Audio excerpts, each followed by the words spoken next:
مساء الخير على احلى متابعين. مساء الخير، صباح الخير في اي وقت تشوفوا الفيديو فيه. ازيكم يا حبايب قلبي، عاملين ايه؟ النهارده عندنا احلى واجمل طبق كبده، كبده الفراخ بالقوانص. يلا بينا نسمي بالله ونبدا مع بعض نشوف عملناها ازاي. هنا انا عندي الكبده بتاعتي. طبعا الكبده هنا لوحدها انا كنت مقطعاها وغسلاها ونقعتها في حبه خل وحبه ملح. وهنا عندي القوانص. القوانص قطعتها قطع صغيره كده عشان تستوي معايا. يعني الواحدة كده قطعتها على 4 بحيث اللي هي ايه متاخدش معايا سوا كتير.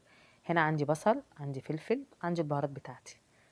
طبعا أكلة جميلة وسهلة جدا ومليانة حديد.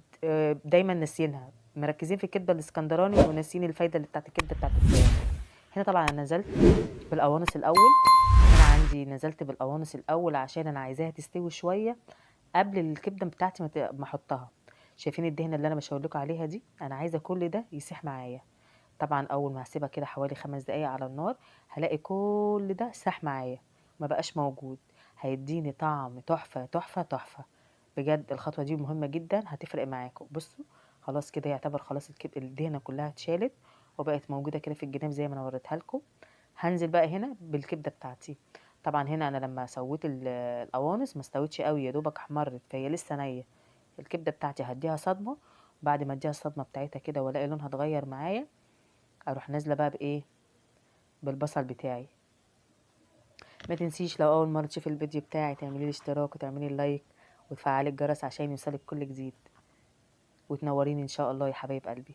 بصوا هنا خدت الصدمه بتاعتها ولونها اتغير معايا كده. خلاص كده انا هستكفي بيها كده وانزل بالبصل.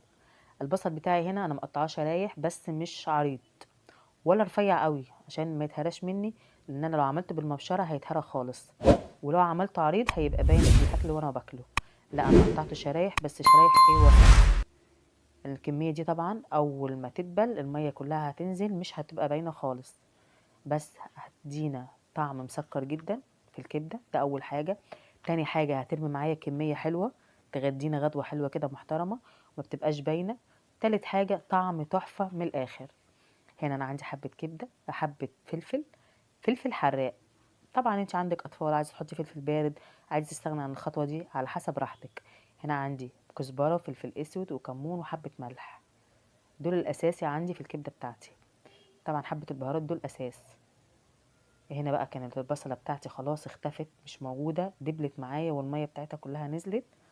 يعني خلاص ريحتها بتقول انا جعانه الحقوني. يا رب يا رب تجربوها ويا رب تعجبكم وتدوا لي دعوه حلوه وتكتبوا لي كومنت حلو عشان تشجعوني، عشان بصراحة أنا بتشجع لما بتكتبوا لي كومنتات حلوة وبقوم تاني يوم وأعمل لكم فيديو جديد.